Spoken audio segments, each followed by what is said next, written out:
Hello मेरे प्यारे बच्चों, आज हम सीखने जा रहे हैं संगीत सप्तक।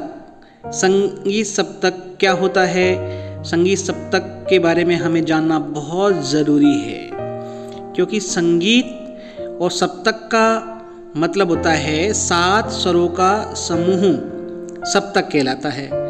7 स्वरों का समूह क्या होता है? देखिए, जैसे हम 7 बालक या बालिकाएं मिलके एक अपना जो ग्रुप बनाते हैं, एक ग्रुप में हम साथ बैठते हैं, साथ रहते हैं, साथ साथ अपना हर काम करते हैं, तो वो अपना 7 स्वरों का समूह हो जाता है, ग्रुप हो जाता है। ऐसे ही हमारे जो स्वर है वो 7 प्रकार के माने गए हैं। जो पूरी दुनिया में जितना संगीत है वो इन 7 स्वरों में लीन होता है। तो मेरे प्यारे बच्चों, आपको ये याद रखना बहुत ज़रूरी है कि 7 स्वरों का समूह जो क्या है, सप्तक कहलाता है। 7 स्वरों का समूह ही सप्तक होता है। तो सप्तक के बारे में आपको पता चला होगा कि 7 स्वर जो हमने अब तक सीखे थे, उन्हीं 7 स्वरों को हम सप्तक भी कहते हैं। लेकिन 7 स्वरों की जगह अगर 5 स्वर हुए तो क्या वो सप्तक नहीं कहलाएगा? वो सप्तक नहीं कहलाएगा, लेकिन वो सप्तक का हिस्सा हो सकता है, क्योंकि वो 7 स्वरों का समूह कौन से सप्तक में आता है, 5 स्वरों का समूह, वो हम एक अगर देखा जाए तो पता करने पे लग जाएगा। जैसे सपोज करिए कि 7 लोग एक घर में रहते हैं, वो 7 स्वरों का समूह हो गया, 7 लोगों का समूह हो गया, ग्रुप हो गया। और दूसरे घर में जाके देखा तो वहाँ भी 7 लोग रहते थे, और तीसरे घर में जाके था वहाँ भी 7 रहते थे, लेकिन 5 ही लोग मिले। इसका मतलब ये नहीं है कि उस घर में 7 लोग नहीं रहते हैं। ओके मेरे प्यारे बच्चों, तो आपको समझ में आ गया होगा कि 7 स्वरों का समूह क्या कहलाता है? सप्तक कहलाता है। समझ में आ गया? जैसे 7 दिनों का जो समूह होता है वो क्या कहलाता है? सप्ताह कहलाता है।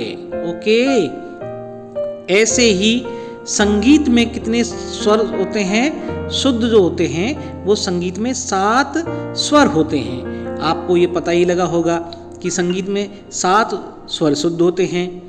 तो इसका तो मैंने आपको विधिवत तरीके से बता भी दिया कि 7 स्वरों के साथ में कैसे श्रुतियाँ होती है और वो कैसे 22 श्रुतियों में 7 स्वर होते हैं। तो बच्चों, आपको ये पता अच्छे से हो गया होगा कि 7 स्वरों का समूह सप्तक कहलाता है और संगीत में 7 स्वर होते हैं। हाँ, तो मेरे प्यारे बच्चों, देखिए, संगीत में 3 प्रमुख सप्तक माने जाते हैं, और ये आप देख रहे हैं स्क्रीन पे कि जो 3 जो प्रमुख सप्तक हैं वो आपको स्क्रीन पे ये दिख रहा है। वाइट की और ब्लैक की के रूप में आपको दिख रही है। ये आपको पहचानने में अभी नहीं आएगी। ओके, वो इसलिए नहीं आएगी क्योंकि आपको तो ब्लैक और वाइट ही दिख रहा है, लेकिन आपको दिख रहे होंगे कि शुरू में आपको देखिए 2 ब्लैक की दिख रही है। देखो, 1 और 2, ये 2 ब्लैक की हमारे 2 स्वर हो गए, और नीचे आपको ये जो वाइट की दिख रही है उससे आगे और 1, 2 और वाइट की दिख रही है, वो 30 अपना गा स्वर होता है। और उसके बाद में 3 ब्लैक की आपको और दिख रही होंगी, 1, 2, 3। तो ये आप देखिए कि एक सप्तक यहाँ से ये जो है 1, 2, 3, ये जो ब्लैक कीज हैं वो कितनी है? 5 ब्लैक की। तो हर 5 ब्लैक की के बीच में जितने सारे वाइट आ रहे हैं ना, वो सारे के सारे एक 7 स्वरों का समूह होता है, जैसा कि मैंने आपको पहले भी बताया था। और ये कीज होती है 12 होती है। ओके, तो इसलिए हमें याद रखना है मेरे प्यारे प्यारे बच्चों की हमको जो 7 स्वरों का समूह होता है वो सप्तक होता है, और संगीत में 7 स्वर होते हैं। ये आपको समझ में आ गया होगा। और 3 प्रमुख सप्तक होते हैं। देखिए मंद्र सप्तक। अब मंद्र सप्तक में देखिए इसमें क्या है। मंद्र सप्तक में आपको देखिए स्वरों के नीचे क्या क्या दिखाई दे रहा है? बिंदी दिखाई दे रही है ना, नीचे डॉट हाँ, यही डॉट, ये आपको कीबोर्ड में नहीं मिलेंगे, ना आपको हारमोनियम में मिलेंगे। ये सिर्फ आपको समझने के लिए, ये जो संगीत सिखाने की जो तकनीक है, संगीत को कैसे सीखना है, वो इस पे डिपेंड होता है कि स्वर के नीचे बिंदी लगा करके आपको पता लग जाएगा, नीचे बिंदी लगने से, कि ये स्वर नीचे वाली की के हैं, यानी लोअर ऑक्टेव। सप्तक को ऑक्टेव भी बोलते हैं, ओके। तो ये लोअर वाले स्वर है जिनको मंद्र बोलते हैं, और जिनको क्या बोलते हैं, मंद्र स्वर बोलते हैं या मंद्र सप्तक बोलते हैं, ओके। तो मंद्र सप्तक में लगने वाले स्वरों के नीचे जो डॉट रूपी बिंदी होती है, उससे हमें पता लग जाता है कि ये आवाज़ जो हमको गानी है वो नीचे, हमें इधर नीचे स्वरों में गानी है, ओके। समझ में आया बच्चों? अभी आपको नहीं आ रहा होगा, मुझे पता है, कोई बात नहीं, आप मेरी बात सुनिए, सिर्फ सुनेंगे तो आपको समझ में आएगा, आपको कुछ पता लगेगा कि क्या हो रहा है। आप बहुत छोटे बच्चे हो सकते हैं, लेकिन आप ध्यान रखिए कि मैं क्या बोल रहा हूँ, सिर्फ उसको सुनना है और स्क्रीन पे देखना है कि ये क्या हो रहा है, ओके। तो आपको कुछ कुछ आइडिया हो गया होगा कि जैसे 7 सुरों का समूह सप्तक होता है, और जो मंद्र सप्तक होता है वो निचला सप्तक होता है, जिसमें निचले स्वरों में जो आवाज़ आती है, नीचे वाले स्वरों की जो आवाज़ होती है, उनको अगर हम लिखेंगे कॉपी पर तो उनके नीचे हमको बिंदी लगानी होगी, ओके। समझ गए ना? जैसे कि हमारी बहनें होती है ना, छोटी बहन बिंदी लगा लेती है क्योंकि वो छोटी होती है, उसको पता भी नहीं होता, और या फिर मम्मी बिंदी लगाती है, हमारी दीदी वगैरह बिंदी नहीं लगा सकती ना, परमिशन नहीं है उनको। ऐसे स्वरों में भी होता है। अब देखिए आगे मध्य सप्तक, यानी बीच वाले स्वर, बीच वाले स्वर मतलब इनके जो बीच में जो होते हैं स्वर, वो स्वर, ओके। देखिए आप बीच वाले स्वर देखिए, आपको दिख रहे हैं, इन पे कोई भी बिंदी नहीं होती है। सारे गामा पाधा निसा जो होता है उसमें कोई भी बिंदी नहीं होती है, नी तक ही स्वर होते हैं। सारे गामा पाधा नी सा, ये ऊपर वाला सा आ गया तो वो ऊपर वाला सप्तक हो गया मेरे प्यारे बच्चों, ओके। तो ये हमारा जो ऑक्टेव है, ये हमारा मीडियम ऑक्टेव है, ओके। मीडियम यानी मध्य का, इसलिए हमको बोलते हैं मध्य सप्तक। क्या बोलते हैं इसको? मध्य सप्तक। ये दूसरा वाला हमारा सप्तक है। 7 स्वरों का समूह सप्तक कहलाता है।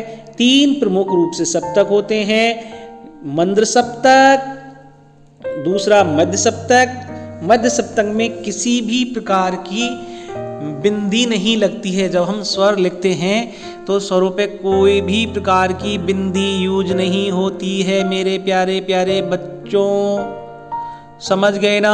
आपको क्या ध्यान रखना है, जब हम सारे गामा पा धा नी सा लिखेंगे तो उनको ऊपर ना तो ऊपर बिंदी लगेगी ना नीचे बिंदी लगेगी, और उससे क्या होगा वो हमें पता लग जाएगा कि ये वो सप्तक है जहाँ मीडियम आवाज होती है। और देखिए दुनिया के जितने भी काम होते हैं वो मीडियम में ही होते हैं।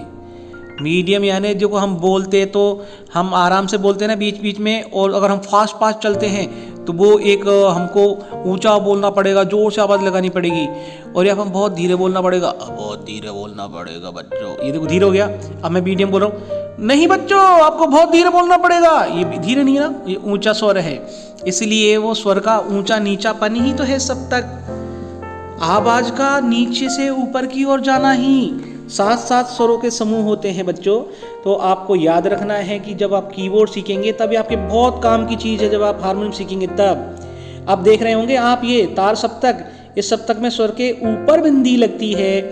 कहाँ लगती है बिंदी? सप्तक में, तार सप्तक में स्वर के ऊपर बिंदी लगती है। आपको क्या याद रखना है? स्वर के ऊपर बिंदी लगती है।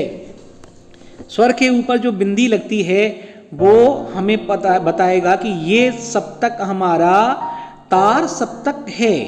तार सप्तक मतलब जो स्वर ऊपर की ओर हमारे जो बिंदी लग रही है वो तार सप्तक की बिंदी है।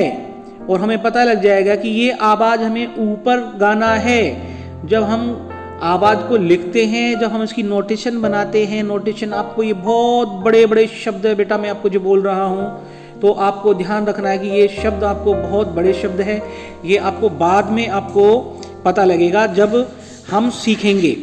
तो मेरे प्यारे बच्चों, आपको ध्यान रखना है कि ये जो तार सप्तक है, तो वो तार सप्तक में हमें क्या करना है कि तार सप्तक में अगर बिंदी लग गई, तो बिंदी लगने का मतलब है कि आपका ये सप्तक तार सप्तक है। हारमोनियम की में देखेंगे तो तार वाला सप्तक, यानी 3 सप्तक होते हैं। नंबर 1 अपना मंद्र सप्तक, दूसरा मध्य सप्तक और तीसरा हमारा तार सप्तक। ऐसा सप्तक जो तार में गाया जाता है। तार मतलब कि ऊपर की आवाज गाना, यानी जैसे चिल्ला के बोलते तो हम ऊपर बोलते ना, ऐसे ही हमारे जो संगीत में जो या हारमोनियम में जो की होती है, कीबोर्ड में की होती है, वो सिर्फ तार सप्तक में ऊपर के स्वर जब लिखेंगे तो उनके ऊपर बिंदी आएगी। जैसे सा, आपने देखा सा लग रहा है, सा के ऊपर एक बिंदी लगा दिया, इसका मतलब ये स्वर हमें ऊपर गाना है। और ऐसे ही रे को गा को जब हम गाएंगे तो वो ऊपर उसकी बिंदी लगेगी मेरे प्यारे बच्चों। तो आपको याद रखना है कि 3 सप्तक होते हैं संगीत में, 3 प्रमुख सप्तक होते हैं, और वो संगीत के लिए बहुत ही जरूरी है। एक विद्यार्थी को जानना। आपको समझ में नहीं आ रहा, कोई बात नहीं, आप बिल्कुल सुनेंगे इसको, और स्क्रीन पे जो ये आपको दिख रहा है उसको सिर्फ देखना है बच्चों। आपको ये नहीं आ रहा, कोई बात नहीं है। आपको ऐसा नहीं कि आपको नहीं आ रहा, कोई तो टेंशन की जरूरत नहीं है। आपको क्या करना है, अब आपको ये ध्यान रखना है कि 3 सप्तक, मंद्र सप्तक, मध्य सप्तक और तार सप्तक, बस ये चीज याद रखनी है। सप्तक 3 होते हैं, मंद्र सप्तक, मध्य सप्तक और तार सप्तक। अब देखिए, एक बहुत ही बड़ी बात है कि दुनिया भर का संगीत इन्हीं स्वर सप्तकों में गाया बजाया जाता है। जितना दुनिया भर का जो गाना बजाना, जितना भी संगीत है, वो इन सप्तकों में चलता है। इससे नीचे गाने के लिए तो फिर लता मंगेशकर जी ही गा सकती हैं वो, क्योंकि उनका स्वर बहुत ऊंचा है। सप्तक खत्म हो जाते हैं, की खत्म हो जाती है, हारमोनियम की खत्म हो जाएगी, आप बजाओगे ना, उनकी आवाज बहुत ऊपर जाती है बच्चों, और नीचे भी उनकी आवाज बहुत नीचे तक आती है। ओके, तो वो तो इसीलिए स्वर की देवी मानी जाती है, स्वर सम्राज्ञी मानी जाती है लता जी, क्योंकि उनके जैसा गला आज तक किसी को है नहीं। आज 80-90 साल की उम्र में भी उनकी 16 साल की लड़की की जैसी आवाज है। वो क्यों है? क्योंकि वो इन्हीं स्वरों का रियाज करती है, इनको गाती है। आज भी कम से कम 6-6 घंटे रियाज करती है, और वो हमारी भारत रत्न भी है। ओके बच्चों, तो आपको एक चीज ये भी पता लगी कि भारत रत्न कौन है, तो आपको पता लगेगा ये शब्द आपकी जिंदगी में कहीं भी आपसे टकराएगा। ओके, संगीत में भारत रत्न कौन, बहुत से लोग भारत रत्न है, लेकिन स्वर सम्राज्ञी कौन है? तो वो है हमारी लता दीदी, लता जी, जिनको हम बोलते लता मंगेशकर जी, है ना। तो चलिए, आज के लिए इतना ही। आपको यही याद रखना है बच्चों कि संगीत में सप्तक होते हैं 7 स्वरों के समूह के कारण। 7 स्वर होते हैं, उसके कारण ही सप्तक होते हैं, और 3 प्रकार के सप्तक होते हैं। चलिए, आज के लिए इतना ही। थैंक यू, धन्यवाद।